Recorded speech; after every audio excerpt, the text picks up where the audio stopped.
Good morning friends. આપણે છેલ્લા લેક્ચરોમાં આપણે ઘણું બધું ઇલેક્ટ્રોસ્ટેટિક્સ માટે ચર્ચાઓ કરી નાખી છે અને એમાં ગોળાઓની વાત કરતા હતા છેલ્લે. તો ગોળાઓમાં પણ આજે એકાદો ટોપિક આવે પછી પૂરું થઈ જાય છે. ત્યારબાદ ગોળાઓથી કેપેસિટર બનાવવાની થોડી પ્રસ્તાવના લેશું અને કદાચ આ લેક્ચર પછીના બીજા લેક્ચરમાંથી કેપેસિટર શરૂ કરી દઈશું. અને તમને જો ખ્યાલ હોય તો મેં આની પહેલાં પણ એકવાર વાત કરી છે કે કેપેસિટર એ આખો વિભાગ એવો છે કે જેને એક અલગ એકમ તરીકે લેવામાં આવે છે. એટલે ઇલેક્ટ્રોસ્ટેટિકનું પહેલું અને બીજું ચેપ્ટર તો ઓલમોસ્ટ બધી જનરલ થિયરી કમ્પ્લીટ થઈ ગઈ છે અને કેપેસિટરનો એક વિભાગ આપણે થોડો ચાલશે કારણ કે એમાં ઘણા વેરિએશનવાળા પ્રશ્નો આવતા હોય છે. એટલે આપણે એ વિભાગને થોડું વ્યવસ્થિત લેશું, ત્યારબાદ નવું કોઈ પ્રકરણ શરૂ કરશું આપણે. હવે છેલ્લે મેં અર્થિંગવાળી વાત કરી હતી અને મારા ખ્યાલથી એમાં એકાદું એક્ઝામ્પલ પણ તમને આપેલું કે બધો જ વીજભાર જ્યારે અર્થિંગ કરીએ છીએ ત્યારે પૃથ્વીમાં જતો રહે છે, પણ એનો અર્થ એવો નથી થતો હોતો કે જ્યારે અર્થિંગ કરીએ ત્યારે ગોળા ઉપર વીજભાર જ ન રહે. જો કોઈ વિદ્યુત ક્ષેત્રમાં હોય તો ગોળા ઉપર અમુક વીજભાર આવે છે. એ ખૂબ અગત્યની ડિસ્કશન આપણે કરેલી, બરાબર. એ જ રીતે હું તમને આમ તો મેં તમને થોડું કદાચ હોમવર્કની પણ વાત કરી હતી, પણ એ પ્રશ્ન તો સહેલો છે એટલે હોમવર્કમાં અહીંયા ફરીથી ગણાવવાની જરૂર નથી પડતી. હવે એક આપણે રીત લઈ લઈએ કે ગોળાઓ સમકેન્દ્રીય ગોળાઓ આપેલા હોય ત્યારે દરેક ગોળા ઉપર સ્થિતિમાન કેટલો આવે, બરાબર. તો એની એક આવી રીતની ચર્ચા લઈ લઈએ એટલે એના આધારે તમને બીજા પ્રશ્નો પણ આવડશે. ધારો કે બે ગોળાઓ છે, એક ગોળા ઉપર Q1 વીજભાર છે, બીજા ગોળા ઉપર Q2 છે.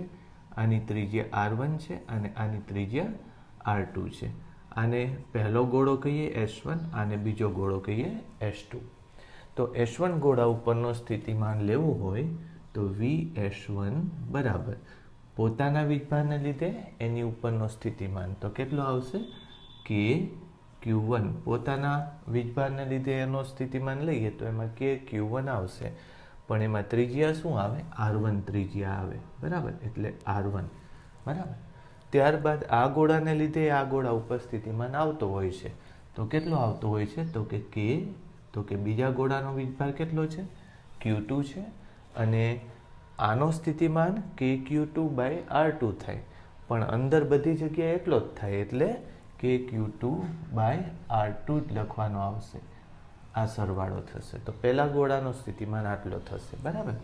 હવે બીજા ગોળાનું સ્થિતિમાન લઈએ તો પહેલા ગોળાને લીધે બીજા ગોળા ઉપર સ્થિતિમાન તો આમાં Q1 આવશે અને આમાં Q2 બીજા ગોળાને લીધે પોતાની ઉપર સ્થિતિમાન તો કે Q2 આવશે. ફેર ક્યાં પડશે? અંતરમાં. તો આને લીધે આની ઉપર સ્થિતિમાન લેવું હોય તો અહીંથી એના કેન્દ્ર સુધીનું અંતર લેવું પડે. બહારની તરફ લેવું હોય તો કેન્દ્રથી એ બિંદુનું અંતર, અંદરની તરફ લેવું હોય તો ખાલી પોતાની ત્રિજ્યા જ આવે, બરાબર. એટલે અહીંયા R2 આવશે, બરાબર, પ્લસ KQ2 પોતાની ઉપર જ પોતાને લીધે તો એમાંય R2 જ આવશે, બરાબર. તો આવી રીતથી આપણે સ્થિતિમાન ગણવાનો આવે. આ મેં એક જનરલ સેન્સ આપી તમને કે આવી રીતે સ્થિતિમાન એનો ગણી શકાય. આના ઉપરથી એક વસ્તુ તમને ખબર પડી જાય છે કે બે સ્થિતિમાનોમાં આ પદ તો સામાન્ય છે, એટલે એ પદની જો અવગણી દઈએ તો આ બે પદોમાંથી કયું પદ મોટું છે?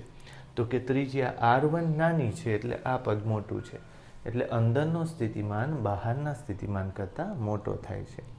અને એમાં એવું નથી હોતું કે અંદરનો વીજભાર બહારના વીજભાર કરતાં મોટો હોવો જોઈએ, બરાબર. એવું નથી હોતું. વિદ્યુત ભાર ગમે તેટલો મોટો કે નાનો રાખશો તો પણ અંદરનો સ્થિતિમાન બહારના સ્થિતિમાન કરતાં મોટો થાય છે. આના આધારે એક આપણે ઉપકરણ બનાવ્યું છે, એને કહેવામાં આવે છે 1D ગ્રાફ જનરેટર, બરાબર. આવી રીતે લખાય છે 1D ગ્રાફ જનરેટર, બરાબર. Van D graph generator. Van D graph જનરેટરનો મતલબ કે એ ખૂબ મોટા પાયા ઉપર સ્થિતિમાન એકઠો કરી શકે. હવે આનો ઉપયોગ શું છે કે જ્યાં ખૂબ જ વધારે મોટું વિદ્યુત ક્ષેત્ર તૈયાર કરવું હોય તો એક મોટા ગોળા ઉપર વિદ્યુતભાર સ્થાપિત કર્યા જ કરવો પડે બરાબર. તો આવી સ્ટેટિક ઇલેક્ટ્રિસિટીવાળી ફિનોમિના લેબોરેટરીમાં ક્રિએટ કરવા માટે આપણે વાન ડી ગ્રાફ જનરેટરનો ઉપયોગ કરતા હોઈએ છીએ. અમુક જગ્યાએ કૃત્રિમ રીતે વીજળી બનાવવી હોય, વીજળીનો ઝબકારો કરવો હોય તો એમાં પણ વાન ડી ગ્રાફ જનરેટરનો ઉપયોગ થાય છે. અમુક જગ્યાએ વિદ્યુત ભારને એક્સલરેટ કરવા હોય, પ્રવેગિત કરવા હોય ને પછી ક્યાંક અથડાવવા હોય તો એમાં પણ વાન ડી ગ્રાફ જનરેટરનો યુઝ થાય છે. એટલે આ તો તમે વાંચી શકશો, તમે ઘણી જગ્યાએ લખેલું છે, એટલે વાન ડી ગ્રાફ જનરેટરના ડિટેલમાં ઉતરતા નથી કારણ કે એમાં ઘણો ટાઈમ બગડશે બરાબર. પણ એ આ સિદ્ધાંત ઉપર કાર્ય કરે છે. અહીંયા આપણે થોડો એવો વીજભાર મૂકીએ તો પણ એ બહારના વિદ્યુત સ્થિતિમાન કરતાં એનો સ્થિતિમાન વધારે હોય, એટલે આ બેને જોડી દઈએ તો અહીંનો વીજભાર તરત જ બહાર ભાગી જાય છે બરાબર. બીજા અર્થમાં એમ સમજી શકાય કે અહીંયા ગયેલો વિદ્યુત ભારને એવું લાગે છે કે બહાર ખૂબ મોટી જગ્યા આપણને મળવાની છે, એટલે ત્યાં એકબીજાથી છૂટા સ્વતંત્ર રહી શકાશે, તો એને લીધે એ બહાર ભાગી જાય છે. પણ અત્યારે આ ચર્ચાનો હેતુ વાન ડી ગ્રાફ જનરેટરને ડિસ્કસ કરવાનો નથી, આના આધારે પ્રશ્નો સોલ્વ કરવાનો, હલ કરવાનો છે બરાબર. તો ચલો એના આધારે અમુક કેલ્ક્યુલેશન્સ કરીએ. ચલો હું એક તમને એક્ઝામ્પલ આપું. આમ તો આના આધારે એક તમને હોમવર્ક આપી દઉં તો ગણી શકો મારા ખ્યાલથી, અને બીજું હું કરાવીશ, તમને હિન્ટ આપી દઉં પહેલાં બરાબર, એટલે તમે કેલ્ક્યુલેશન કરી શકશો. આનો વીજભાર Q છે બરાબર, પછી એની ત્રિજ્યા R છે,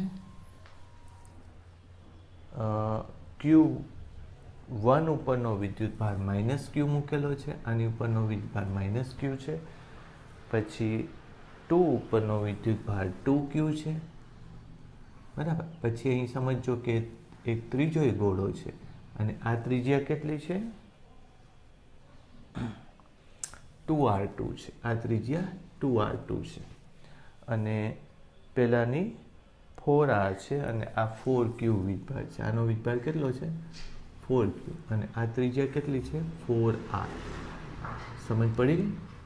તો આના આધારે તમારે બીજા ગોળાનો સ્થિતિમાન લેવાનો છે.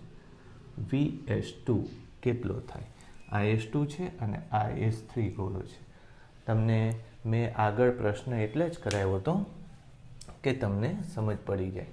હું લખીશ નહીં, આ તમારું હોમવર્ક લેશું આપણે બરાબર. આગળનો પ્રશ્ન જોજો, એના આધારે આ સોલ્વ કરવાનો છે. પણ હું તમને હિન્ટ આપી દઉં. શું કરશો તમે? તો કે આ ગોળા ઉપરનો સ્થિતિમાન આ Q વિદ્યુતભારને લીધે કેટલો થશે? પહેલાં તો કેટલો થાય કે Qના છેદમાં આ અંતર કેટલું છે 2R, એટલે કે Qના છેદમાં 2R. પછી આને લીધે આની ઉપરનો સ્થિતિમાન કેટલો? હું મૌખિક બોલું છું, લખતો નથી, કારણ કે તમારે એ જાતે વિચારીને કરવાનું છે. હમણાં જ મેં તમને આગળનું શીખવાડ્યું. તો આને લીધે આની ઉપરનો સ્થિતિમાન કેટલો થશે કે પછી આ વીજભાર કેટલો છે -Q/2R, કે -Q/2R, એ એટલો સ્થિતિમાન થશે. પછી પોતાને લીધે પોતાની ઉપર, એટલે કે 2Q/2R, કે 2Q/2R, અને આને લીધે આની ઉપરનો સ્થિતિમાન એ કેટલો થશે કે 4Q પોતાની ત્રિજ્યા જ આવે એની અંદર એટલો ને એટલો રહેશે કે 4Q/4R. આનો તમારે ટોટલ સરવાળો કરવાનો થશે, એ જે જવાબ આવે એ તમારો સ્થિતિમાન. ખબર પડી ગઈ? તો આ એક હોમવર્ક તમારે કરવાનું છે અને બહુ સમજી વિચારીને કરવાનું છે. બહારની તરફ હોય તો જેટલું અંતર હોય એ ભાગ્યા આવશે, અંદરની તરફ જો લેવાનું હોય તો પોતાની આખી ત્રિજ્યા આવશે બરાબર. આ એક ધ્યાનમાં રાખશો એટલે તમને આવડે એવું છે. ચાલો હવે આના આધારે જ એક બીજો પ્રશ્ન લઈએ. કેન્દ્ર ઉપરનો વિદ્યુતભાર Q છે, પછી આ વિદ્યુતભાર કેપિટલ Q થાય છે, ત્યારબાદ એક જ મિનિટ, Q1 કેપિટલ Q છે, પછી Q3 8Q છે, બરાબર. એટલે આ નથી, આ કેટલો વીજભાર છે? 8Q વીજભાર છે. હવે ત્રિજ્યાઓ જોઈ લઈએ આપણે. ત્રિજ્યા એની છે R, 2R અને 4R. R, 2R અને 4R, આટલી જ ત્રિજ્યા છે. આની ઉપરનો વિદ્યુતભાર નથી, એ આપણને એવું કીધું છે તમે શોધી કાઢો એ વિદ્યુતભાર, બરાબર. તો આ Q વિદ્યુતભાર કેટલો? પ્રશ્ન સમજાણો તમને? Q વિદ્યુતભાર કેટલો એવું શોધવાનું કીધું છે. પણ ક્યારે? જ્યારે આનું અર્થિંગ કરેલું હોય ત્યારે, ગ્રાઉન્ડ કરેલું હોય ત્યારે. પ્રશ્ન સમજાઈ ગયો તમને? 3 સમકેન્દ્રીય ગોળાઓ છે, એમાં કેન્દ્ર ઉપર Q વીજભાર છે, પહેલા ગોળા ઉપર પણ કેપિટલ Q વીજભાર છે, અને ત્રીજા ગોળા ઉપર 8Q વીજભાર છે. આ અંતર R છે, આ 2R છે, આ 4R ત્રિજ્યાઓ છે. આની સાથે જો અર્થિંગ કરી દીધું હોય તો બીજા ગોળાનો વીજભાર કેટલો થશે? વીજભાર કોનો? બીજા ગોળાનો વીજભાર કેટલો થશે? તો આની માટે આપણને કોન્સેપ્ટ તો ખબર છે કે જ્યારે અર્થિંગ કરી દો ત્યારે એ સમગ્ર ગોળા ઉપરનો સ્થિતિમાન શૂન્ય થવાનો પ્રયત્ન થતો હોય છે. ખ્યાલ આવ્યો? એટલે વિદ્યુતભાર શૂન્ય નથી થતો. હમણાં મેં આ લેક્ચરની શરૂઆતમાં જ કીધું અને ગયા આપણે વિડીયોમાં પણ આ જ વાત કરેલી છે, બરાબર. તો ફરીથી લઈએ તો અહીંયા સ્થિતિમાન કેવો થવાનો છે? ટોટલ 0 થવાનો છે. જો તમે સીધું લખી શકો તો એક સ્ટેપ બચી જશે, અને નહીંતર તમારે શરૂઆતથી લખવું હોય તો આમ લખી શકાય કે VS2 કેટલું છે? VS2 0 છે. હવે VS2 તમારે કેટલું થશે? તો કે 0 બરાબર આને લીધે આની ઉપરનો સ્થિતિમાન કેટલો થાય? કે Q/2R થાય. આ અંતર કેટલું છે? 2R. પછી આને લીધે આની ઉપરનો સ્થિતિમાન એ પણ કેટલો? કે Q/2R. મેં આની પહેલાંના પ્રશ્નમાં અહીંયા -Q રાખેલું, પણ અત્યારે -Q નથી, +Q છે. પછી પોતાના વીજભારને લીધે પોતાનો સ્થિતિમાન, તો પોતાનો વિદ્યુતભાર અત્યારે કેટલો લઈ લઈએ? Q' લઈ લઈએ અત્યારે સમજવા માટે, રાઈટ? Q' શોધવાનો, અથવા તો તમે લખો છો શું? આ K પછી QS2 એમ લખો, કંઈ વાંધો નહીં. બાય કેટલી ત્રિજ્યા છે? 2R છે, આટલી ત્રિજ્યા પ્લસ, કરેક્ટ. અને ત્રીજા ગોળાને લીધે એની ઉપરનો સ્થિતિમાન કેટલો થશે? કે વીજભાર છે 8Q અને બાય અંતર કેટલું છે? 4R. આ ટોટલ 0 થવાનું છે, બરાબર. તમે હવે લખી શકશો, જો આ K તો બધામાંથી નીકળી જશે સામાન્ય, પછી R પણ નીકળી જશે, રાઈટ. પછી 2 પણ નીકળી જશે, અને અહીંયા શું લખી નાખશો? 2 લખી નાખશો. આટલું ઇઝી કરી નાખો તમે, અને 2 ને અહીંથી કેન્સલ કરો એટલે આ થઈ જશે 4. સમજાણું? એટલે આ ટોટલ આપણે આવી રીતનો હિસાબ થશે. આ ટોટલ કેટલો થયો? 2Q વીજભાર થયો, અને આ ટોટલ કેટલો થયો? 4Q થયો. એટલે 2 + 4 એટલે 6Q થયો. એટલે QS2 જો લઈએ તો કેટલો થાય? -6Q, બરાબર. કેટલો વીજભાર આવવો જોઈએ? આની ઉપર -6Q વીજભાર આવે તો બીજા ગોળાનો સ્થિતિમાન કેટલો થઈ જશે? જો અહીંયા ટોટલ 6 થયો, 2 + 4Q, એને આમ લઈ જશો એટલે QS2, એટલે બીજા ગોળા ઉપરનો સ્થિતિમાન કેટલો થાય એ તમને ખબર પડી જાય, રાઈટ. તો આ એક દાખલો તમે ગણતા આવડે તો તમને સ્થિતિમાન દરેક ગોળાના, તમે જો જોશો ને તો આપણે સમકેન્દ્રીય ગોળાના સ્થિતિમાનોની વાત કરીએ છીએ, અને અર્થિંગ કરો તો એના વીજભારની પણ વાત થાય. એક હોમવર્કમાં હું તમને આપી દઉં, બરાબર. આ જ રીતે લઈએ હોમવર્કમાં.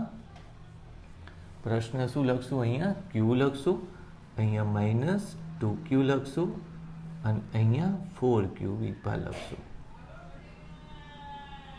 બરાબર. અહીંયા 2R લખશું, અને આ ત્રિજ્યા 8R લખશું. કેટલી છે ત્રિજ્યા? 8R લખશું. બીજા ગોળાનો જ સ્થિતિમાન લેવાનો છે. શું મેં ફેરફાર કર્યો? Q -2Q અને 4Q છે. R, 2R અને 8R એવી આપણે ત્રિજ્યાઓ કરી નાખી, બરાબર. તો આ તમે હોમવર્કમાં આવી જ રીતે બીજા ગોળાનો મને વીજભાર આપજો, બરાબર. તો આ મેં તમને બીજો દાખલો હોમવર્કમાં આપ્યો, રાઈટ. ચાલો હવે એ જ રીતે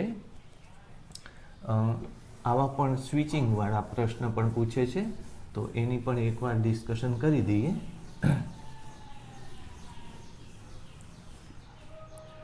જો આમ તો મેં આગળ તમને આ ઇનડાયરેક્ટલી આ વાત તો કરી જ દીધી, પણ દાખલાના સ્વરૂપમાં લઈએ. આની ઉપર 2q વીજભાર છે, બરાબર, અને બહારના ગોળા ઉપર 7q વીજભાર છે, અને આ ત્રિજ્યા છે r અને બહારની ત્રિજ્યા છે 2r, અને આ ત્રિજ્યા છે 2r. હવે તમે આ ગોળા અને આ ગોળાને એક સ્વિચથી જોડી દીધું છે, સ્વિચ S1, બરાબર. અને તમને એમ પૂછે છે કે અંતિમ વીજભાર બંને ગોળા પરનો અંતિમ વીજભાર કેટલો. જો કે આ જે પ્રશ્ન પૂછાયેલો હતો એમાં તો બીજા ગોળા ઉપરનો અંતિમ વીજભાર કેટલો, સ્વિચ ચાલુ કરીને પછી બંધ કરી દઈએ તો બીજા ગોળા ઉપર વીજભાર કેટલો આવે. પણ મેં આમાં એક વસ્તુ એડ કરી નાખી કે બંને ગોળા ઉપરનો, ગમે તે પૂછી શકે તમને, બંને ગોળા ઉપરનો અંતિમ વિદ્યુતભાર કેટલો થાય, બરાબર. તો અંતિમ સ્વિચ ચાલુ કરવાથી શું થાય, તો બંનેના સ્થિતિમાનો કેવા થઈ જાય, સેમ થઈ જાય, સરખા થઈ જાય, બરાબર.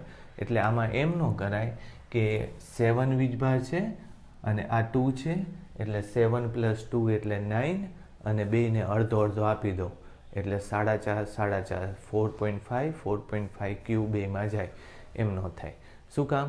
કારણ કે અહીંયા વિદ્યુતભાર સમાન થવા જરૂરી નથી, પણ અહીંયા સ્થિતિમાન સમાન થવા જરૂરી છે.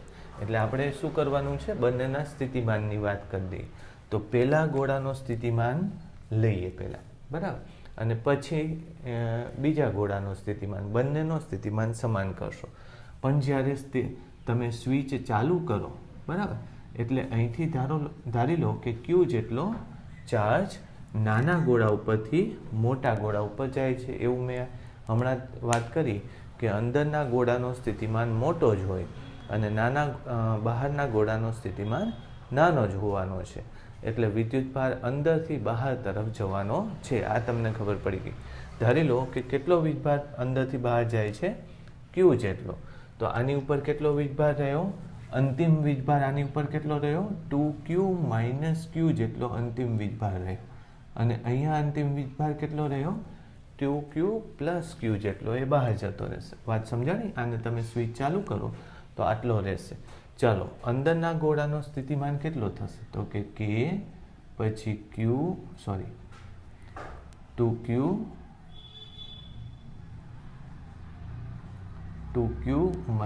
q ડિવાઇડેડ બાય પોતાની ત્રિજ્યા r.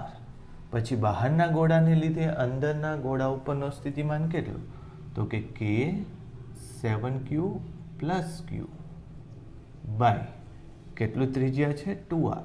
સમજ પડી ગઈ? આ કોનો સ્થિતિમાન થયો, અંદરના ગોળાનો સ્થિતિમાન થયો.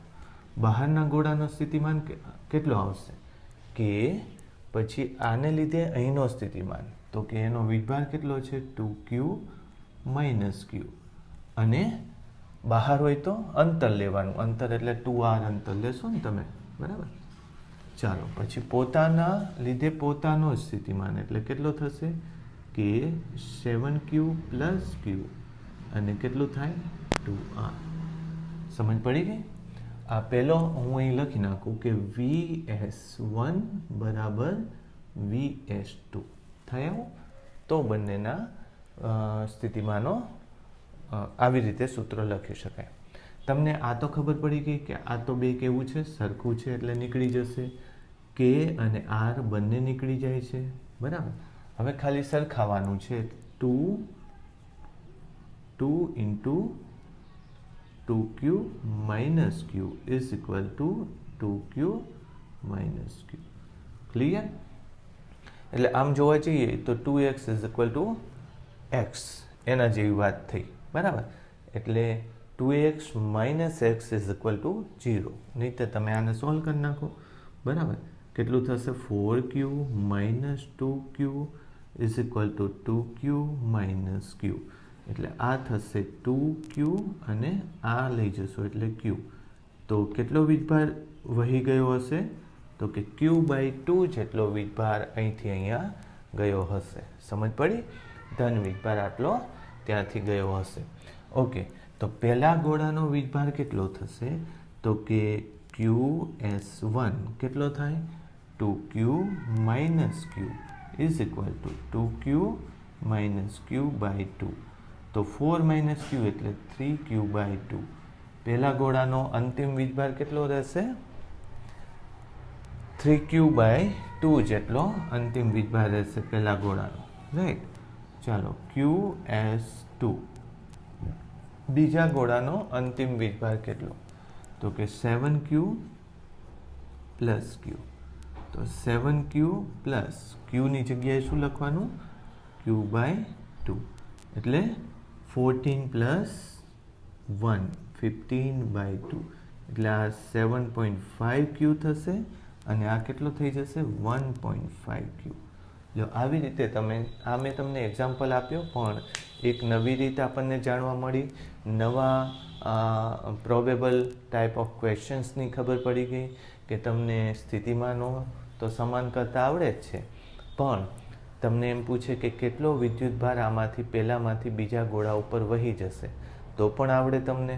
એ ઉપરાંત તમને એમ કે પહેલા ગોળા ઉપર સ્વિચ ચાલુ કરીને બંધ કર્યા બાદ કેટલો વીજભાર રહેશે? તો પહેલા ગોળા ઉપર 2q હતો ને હવે કેટલો રહેશે? 1.5q. અને બીજા ગોળા ઉપર કેટલો આવી જશે? 1.5q એનામાં એડ થઈ જશે. સમજ પડી? એટલે આ એક નવી રીત આપણને જાણવા મળી કે સ્થિતિમાન કેટલો થાય, રાઈટ. ચાલો, હવે એક આમાં બહુ નથી લેતા, આમાં તમે કહેશો તો હું હોમવર્ક તમને આપી શકું, બરાબર. પણ એ ચલો હોમવર્કમાં લખી, પણ હું એ સોલ્વ નહીં કરાવું તમને, બરાબર. ખાલી આપણે શું ચેન્જ કરી નાખીએ? આને 3q કરી નાખીએ. આ પણ હોમવર્ક લેજો. 3q કરી નાખીએ. આને કેટલો કરી નાખીએ? 10q કરી નાખીએ. ત્રિજ્યા કરી નાખીએ 3r અને આને r જ રહેવા દો. ચાલો, એ જ પ્રશ્ન, બરાબર. તો આ ત્રીજો પ્રશ્ન હું તમને હોમવર્કમાં આપું છું. કયો? 3q કરી નાખ્યો છે આ વીજભાર, આ 10q કરી નાખ્યો છે, આ ત્રિજ્યા r જ છે, પણ આ ત્રિજ્યા 3r છે. આવડશે ને? કરેક્ટ? ચાલો, હવે એક ખાસ કરીને કેપેસિટરની આપણે આમ તો બેકગ્રાઉન્ડ તૈયાર કરીએ છીએ, બરાબર. બેઝિક્સ લઈએ છીએ, પણ ઓફિશિયલી આપણે કેપેસિટર શરૂ કર્યું ન કહેવાય. કેપેસિટરમાં વિદ્યુત ભારોનું ડિસ્ટ્રીબ્યુશન અલગ છે, અગત્યની વસ્તુ છે, બરાબર. તો અત્યારે હું એ થોડું સમજાવું. ડિસ્ટ્રીબ્યુશન ઓફ ચાર્જ શેમાં? ગોળામાં જ છે, પણ વિદ્યુત ભારનું વિતરણ, આને શું કહેવાય?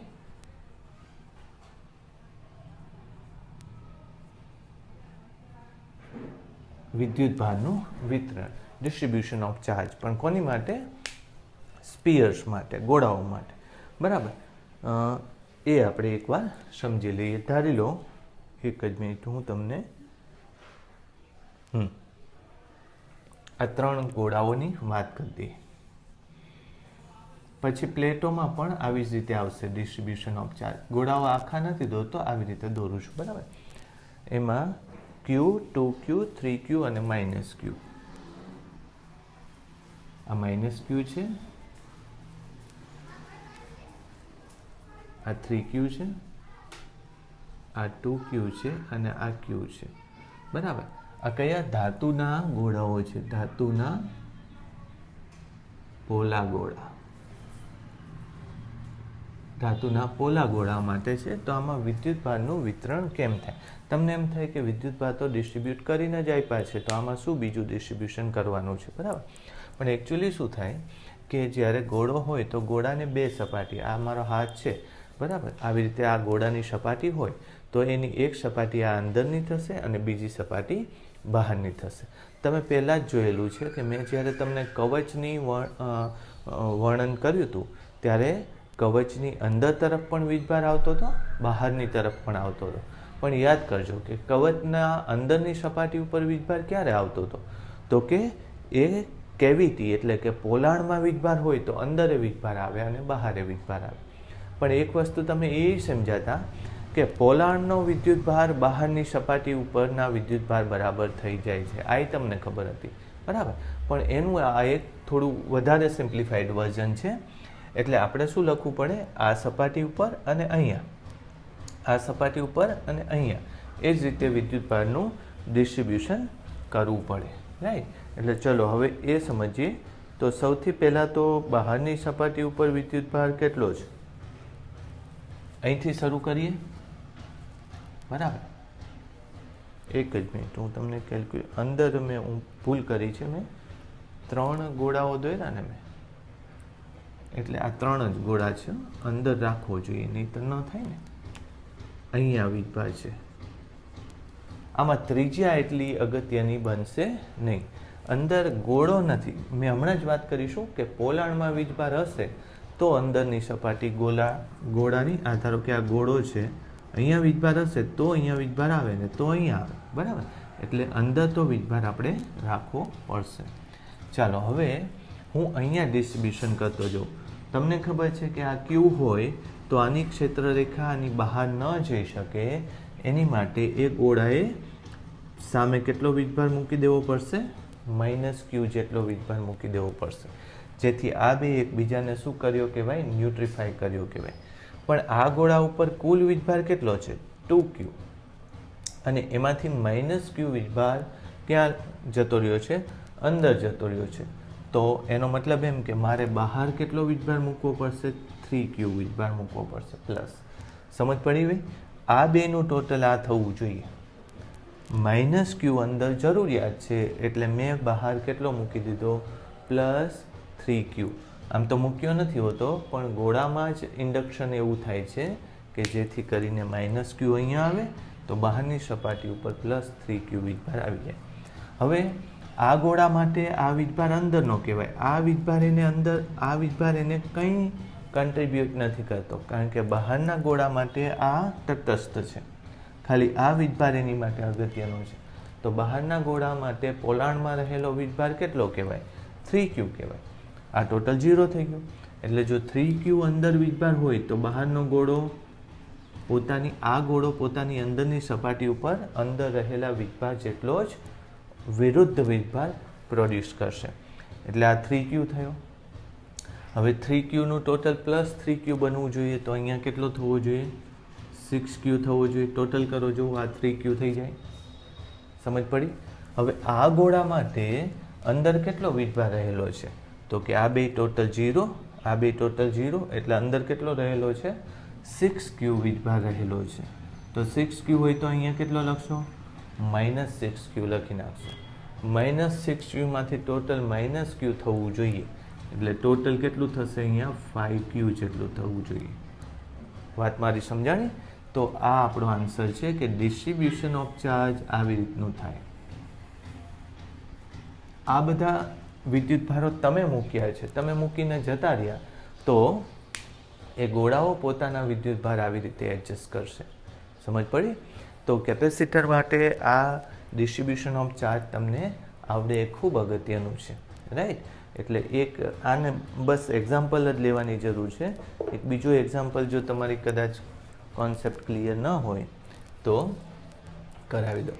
આ વર્ષે તમને મેં શું કહ્યું કે તમારે એ જોતું જવું જોઈએ કે દરેક ગોળાની અંદર નેટ વિદ્યુતભાર કેટલો છે, ચોખ્ખો વિદ્યુતભાર કેટલો છે. એટલે આ 2q વીજભારની અંદર ચોખ્ખો વીજભાર q છે, એટલે અહીંયા -q અને બહાર કેટલો થાય એ રીતે આપણે વિચારવું પડે. સમજ પડી? ચાલો હજી એક એક્ઝામ્પલ લઈ લઈએ એટલે થોડું વધારે ક્લિયર થઈ જાય. આ તમે પોઈન્ટ વાઇઝ નોટ બનાવતા જજો તો આવડે, બરાબર. એક આ ગોળો છે, એક આ ગોળો છે, એમાં ત્રીજી અગત્યની નથી. આ -q છે વીજભાર, અહીંયા મૂકેલો છે 4q અને અહીં -3q. ચાલો, તમારે ડિસ્ટ્રીબ્યુશન ઓફ ચાર્જ કેવું થયું હશે? તો -q છે તો તમે અહીં કેટલો લખી નાખશો? q વીજભાર. કરેક્ટ. હવે 4q માંથી q ગયો એટલે અહીંયા કેટલો વધ્યો? 3q વીજભાર. બરાબર. અને 3q તો સામે કેટલો જોશે? -3q. બસ એટલો જ છે તો બહાર કેટલો આવી જશે? 0 આવી જશે. બરાબર. એટલે આને જો તમે વિચારો, આટલું જ લેવાનું ને, આપણે ચાર્જ ડિસ્ટ્રીબ્યુટ આટલો જ થાય. હવે આ ચાર્જ ડિસ્ટ્રીબ્યુશનને આધારે તમને એક ખૂબ અગત્યની વસ્તુ પણ જાણવા મળી જાય. ધારો કે આમાં એક સ્ટેપ આગળ વધીને હું એમ કહું કે આ બધાની ત્રિજ્યા r છે, આ ત્રિજ્યા 4r છે કે 2r છે, અને હું એમ કહું કે 8r અંતરે અહીંયા પોટેન્શિયલ કેટલો થાય અથવા તો વિદ્યુત ક્ષેત્ર કેટલું થાય. 8r અંતરે પોટેન્શિયલ કેટલો થાય અથવા તો વિદ્યુત ક્ષેત્ર કેટલું થાય. તો આવડે તમને? તમે નોર્મલી શું કરતા હોય છો? જો આનાથી એક રીત જાણવા મળી. નોર્મલી શું કરો? આને લીધે અહીંયા સ્થિતિમાન કેટલું? -kq/8r. પછી આને લીધે અહીંયા સ્થિતિમાન એ કેટલું? +4q/8r. પછી આને લીધે અહીંયા સ્થિતિમાન કેટલું કરો તમે? -3q/8r. તમે ટોટલ કરશો તો 0 આવશે. જુઓ કેટલું આવ્યું હતું? -3 -q -3q/8r એટલે -4q/8r +4q/8r ટોટલ 0 આવ્યું. પણ મેથડ થોડી લાંબી પડી. તમે શું કર્યું? ત્રણ સ્થિતિમાન લીધા, ત્રણેયનો સરવાળો કે બાદબાકી કર્યો. પણ તમે એવું ન સમજી શકો કે આખા તંત્રનો બહાર વીજભાર કેટલો, ટોટલ વીજભાર કેટલો આવ્યો? 0 આવ્યો. અંદરનું ન વિચારો. અંદરનું શું કામ નથી વિચારતા? કારણ કે આ બે એકબીજાને કેન્સલ કરી નાખે છે, આ બે એકબીજાને કેન્સલ કરી નાખે છે. કેન્સલ એટલે તટસ્થ કરી નાખે છે. એટલે બહાર રહેલો માણસ આ ગોળાની અંદર કંઈ વિદ્યુત ભાર છે એવું જોઈ શકતો નથી, અથવા નથી એવું જ વિચારે છે, કારણ કે ટોટલ 0. પછી બહાર રહેલો માણસ આ ગોળાની અંદર વીજભાર ટોટલ કેટલો ગણે છે? 0, કારણ કે આ 0 છે, આ બેનું ટોટલ 0 થયું. અને બહાર રહેલા માણસને આ ગોળાની બહાર કેટલો વીજભાર દેખાય છે?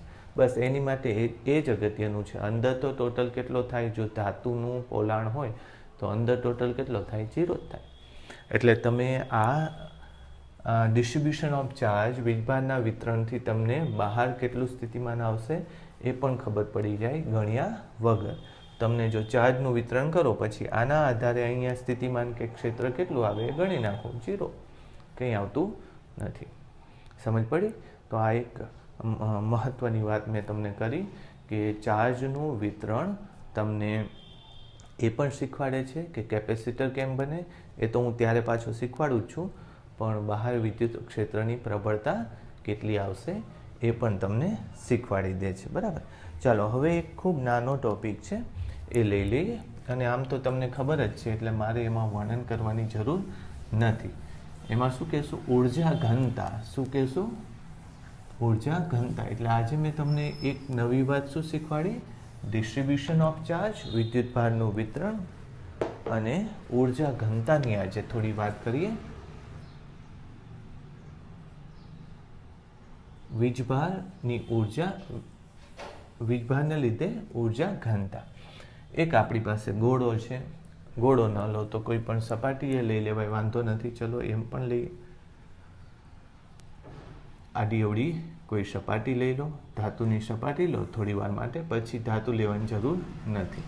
ચાલો, હું આ બિંદુ ઉપર વિદ્યુત ક્ષેત્ર વિચારું.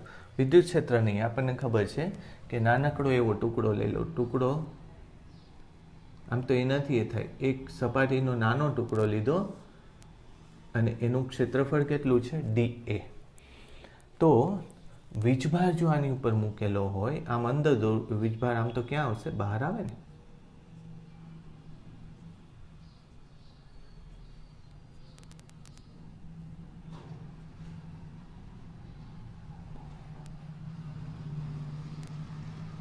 ચાલો, આ રીતે વીજભાર મૂકેલો છે તો મેં એક વસ્તુ તમને આગળ શીખવાડેલી હતી, શું કે આ સપાટી એકબીજા ઉપર દબાણ લાગુ પાડશે, સપાટી જેમ બને એમ વિસ્તરવાનો પ્રયત્ન કરશે, એક્સપાન્ડ થવાનો પ્રયત્ન કરશે.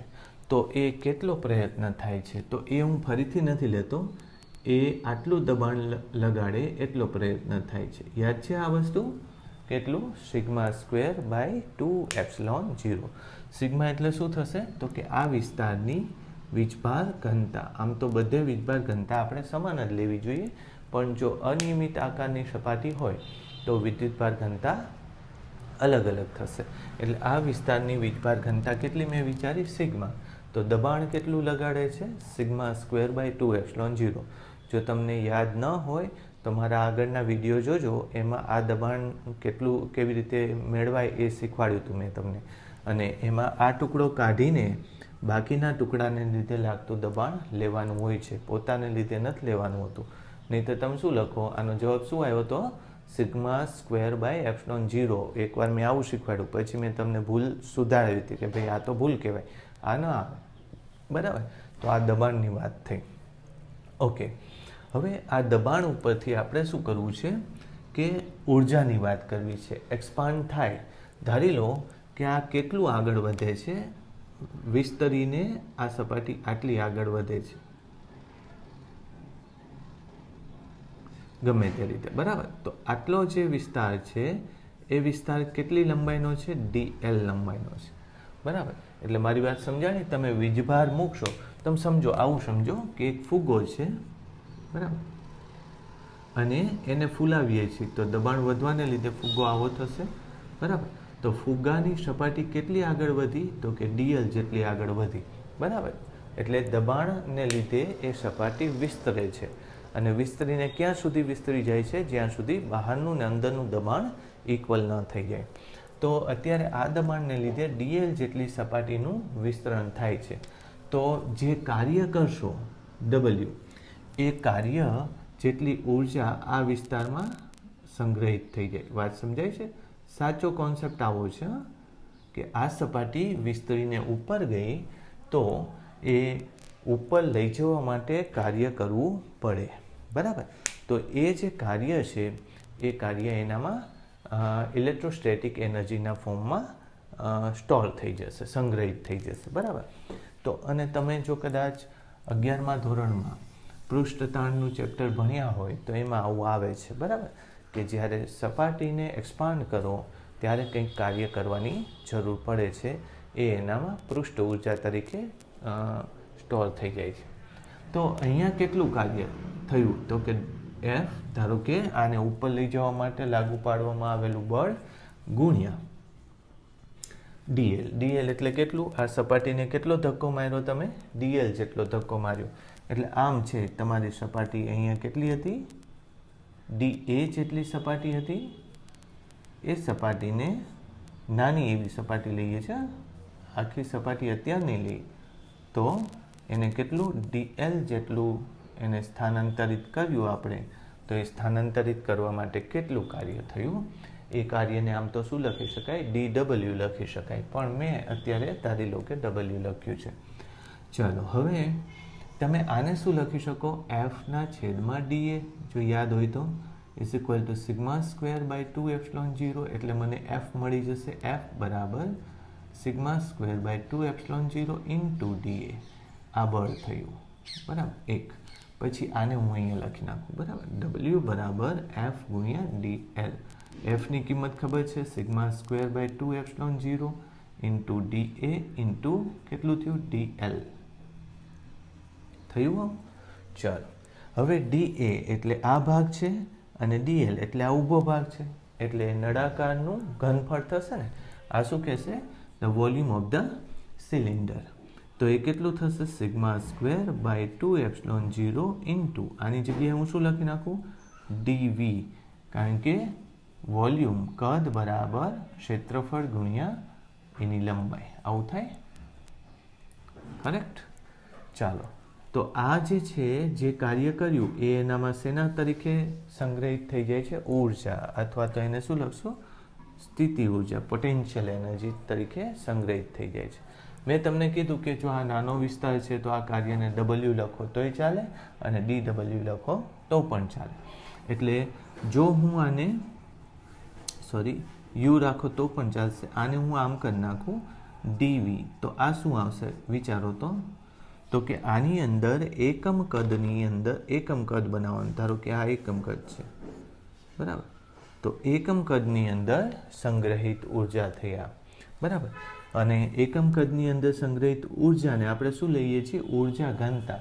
એટલે આમ તો આ ઘનતા જ હતી ને, આ વીજભાર ઘનતા હતી, અને એને શું લખાય? ઉર્જા ઘનતા લખાય.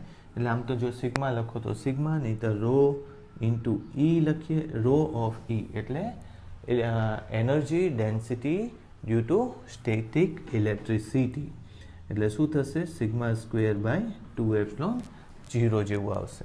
એટલે કદાચ કોઈ પૂછે કે વિદ્યુત ક્ષેત્રની અંદર એકમ કદની અંદર વિદ્યુત ઉર્જા કેટલી હોય? તો વિદ્યુત ઉર્જા આટલી હશે. એમાં શું આવ્યું? સિગ્મા. સિગ્મા એટલે શું આવ્યો? તો કે જે સપાટી તમારી પાસે છે નાના વિસ્તારની એની ઘનતા. જો આને થોડુંક વધારે વ્યવસ્થિત કરવું હોય તો આમ લખી નખાય 1/2. પછી હું શું કરી નાખું?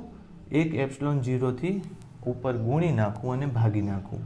તો શું થશે? Sigma square by ε0 square. આવું થશે, સિગ્મા સ્ક્વેર બાય ε0 સ્ક્વેર. હવે તમને એ ખબર છે કે E બરાબર ઇલેક્ટ્રિક ફિલ્ડ બરાબર સિગ્મા સ્ક્વેર બાય ε0 લેતા હતા. ક્યારે આવું લેતા હતા? કે જ્યારે તમે બે સપાટીને લીધે, અથવા તો વિચારો તમે આની બહારના વિસ્તારમાં વિદ્યુત ક્ષેત્ર કેટલું લીધેલું છે? તો કે સપાટીની નજીકના વિસ્તારમાં વિદ્યુત ક્ષેત્ર સિગ્માના છેદમાં ε0 લીધેલું છે. તો હું એ સપાટીને લીધે સિગ્માના છેદમાં ε0 સ્ક્વેર આવતું હોય તો અહીંયા આ આખાને શું કરી નાખું? E સ્ક્વેર કરી નાખું. જો હવે મેં આવું શું કામ કર્યું એ હું તમને કહું. આ સૂત્ર મેં બનાવ્યું અને એ સૂત્રની જગ્યાએ આવું સૂત્ર શું કામ મેં લીધું? બરાબર. એનું કારણ છે કે આમાં શું આવે છે? ઘનતા. ઘનતા કોની? તો કે સપાટીની. તો સપાટી હોવી અનિવાર્ય છે, એની ઉપર વીજભાર હોવો અનિવાર્ય છે. પણ આને જો હું ઈમાં કન્વર્ટ કરું તો સપાટી હોવી જરૂરી નથી. જે જગ્યાએ વીજભાર ઘનતા શોધવી હોય એ જગ્યાએ વિદ્યુત ક્ષેત્રની પ્રબળતા જ લેવાની છે. એ ભલે પછી સપાટીને લીધે આવેલી હોય, ભલે પછી છૂટા છૂટા વિદ્યુતભારોને લીધે આવેલી હોય, ભલે પછી વિદ્યુતભારમાં વહેતા વીજભારને લીધે આવેલી હોય. કોઈ પણ રીતે વિદ્યુતભાર આવેલો હોય, વિદ્યુતભાર હોય અને એને લીધે વિદ્યુત ક્ષેત્ર બનતું હોય તો એની વિદ્યુત ક્ષેત્રની ખાલી તીવ્રતા લેવાની. એટલે વધારે ઉપયોગી સૂત્ર આ નથી. આ કોની માટે આવશે? સપાટીના નજીકના વિસ્તારમાં ઇલેક્ટ્રિક એનર્જી ડેન્સિટી એ આટલી આવી, અને ગમે તે જગ્યાએ જ્યાં વિદ્યુત ક્ષેત્ર હોય ત્યાં વિદ્યુત ઉર્જા આટલી આવશે. મારી વાત સમજાણી? ચાલો, આના આધારે આપણે થોડી કેલ્ક્યુલેશન કરવાની આવશે, બરાબર. પણ હવે આ સેશનનો ટાઈમ પૂરો થઈ જાય છે. હવે આવતા લેક્ચરની અંદર મેં આજે તમને મારા ખ્યાલથી 3 જેટલા દાખલા આપેલા છે, બરાબર. તો આવતા લેક્ચરની અંદર હું તમને પાછો આ ઉર્જાની ગણતરી શીખવાડીશ. જુદા જુદા કેસમાં ઉર્જાની ગણતરી કેવી રીતે કરી શકાય, કેટલા વિસ્તારમાં ઉર્જા કેટલી આવશે એ વાત કરશું, બરાબર. અથવા એક હું તમને નહીતર એક આપી જ દઉં, ચલો હોમવર્કમાં, એ તમે કરી નાખજો, બહુ ઇઝી છે. મેં અહીંયા અનંત વિસ્તારનું એક પૃષ્ઠ રાખેલું છે, બરાબર. સહેલો દાખલો છે એટલે હોમવર્કમાં આપું છું. ચલો, આની ઉપર કેટલી ઉર્જા વીજભાર ઘનતા છે? સિગ્મા જેટલી. એનાથી અહીંયા હું થોડા અંતરે એક સમઘન મૂકું છું. સમઘન. અને આ પહોળાઈ એની કેટલી છે? એ જેટલી.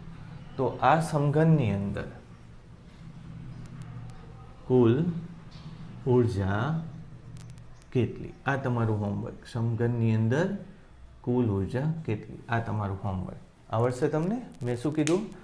એક પ્લેટ છે, પ્લેટ ઉપર વીજભાર ઘનતા કેટલી છે, સિગ્મા છે. એ પ્લેટથી અમુક અંતરે ધારી લો કે કેટલા અંતરે છે, એલ અંતરે એક સમઘન મૂકેલો છે. સમઘનની બાજુઓ એ જેટલી છે, તો એ સમઘનના બોક્સની અંદર કેટલી ઉર્જા આવી ગઈ હશે. આ તમારે દાખલો કરવાનો છે. તો મેં તમને આજે 4 દાખલા હોમવર્કમાં આપ્યા છે, બરાબર. હવે એમાં જે ડિફિકલ્ટ હશે એ દાખલાની આપણે ડિસ્કશન કરશું, અને નહીંતર હું કરાવી દઈશ, એમાં કંઈ પ્રોબ્લેમ નથી, બરાબર. અને આવતી વખતે ઉર્જાના થોડા વધારાના દાખલાઓ લઈશું. Okay, thank you.